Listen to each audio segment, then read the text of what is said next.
Welcome to NMAX Civil Muthukan. In this video, we will talk about fractions and decimals. Question number 1.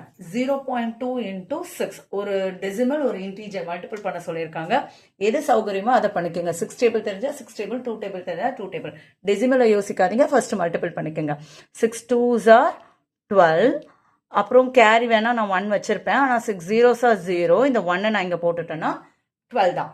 So இங்கே decimal பின்னாடி இருந்து check பண்ணணும். ஒரே ஒரு நம்பரை தள்ளி டாட் வச்சுருக்காங்க. ஸோ நானும் பின்னாடி இருந்து ஒரு நம்பர் தள்ளி டாட் வைப்பேன். So answer 1.2. Second problem. இப்போ இங்கே 46ன்னு கணக்காகும், இங்கே 8ன்னு கணக்காகும். ஸோ 46 வச்சு நான் மல்டிபிள் பண்ணுறதை விட 8 சிங்கிள் டிஜிட் அதை வச்சு மல்டிபிள் பண்ணுறேன்.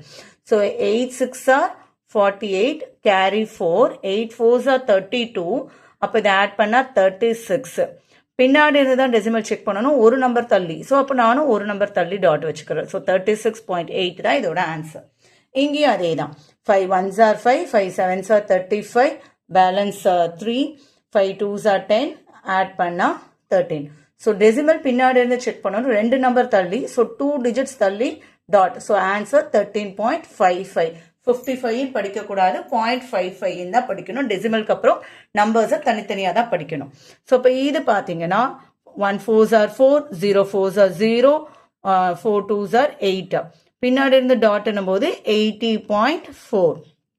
இப்போ 7 5s are 35, கேரி, ஸோ 0, அப்புறம் ஒரு 0. பின்னாடி இருந்து 2 digits, ஸோ 0.35. அப்போ இங்கே 80448.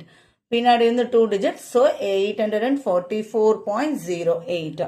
Last problem. ஸோ இங்கே 86 இருக்கு, நம்ம இங்கே இருந்து மல்டிபிள் பண்ணிக்கலாம். அப்போ உங்களுக்கு அது சௌகரியமா இல்லைன்னா நீங்கள் இந்த மாதிரி மாற்றி கூட எழுதிக்கலாம். ஏன்னா இதுதான் கம்யூட்டேட்டிவ் ப்ராப்பர்ட்டி.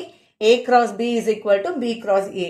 ஸோ இப்போ இதை பண்ணால் 12 கேரி 1, 16 17 கேரி 1, 2 zeros are 0, அப்புறம் இந்த கேரி 1 ஆட் பண்ணதுனால 1, 2 digits தள்ளி டாட். அப்போ 1.72 தான் ஆன்சர். அவ்வளவுதான்.